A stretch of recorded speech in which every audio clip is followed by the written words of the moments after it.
In this video, I am going to guide about downloading the Turo app. This will help you start booking or listing cars without any hassle.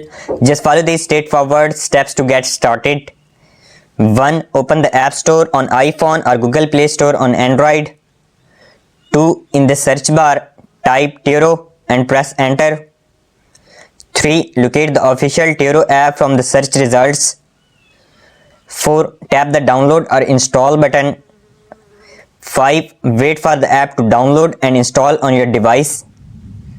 6. Once installed, open the Turo app from your home screen. 7. Sign in or create an account to start using Turo. Downloading the Turo app is quick and simple on both Android and iPhone. Ensure you have a stable internet connection for a smooth installation.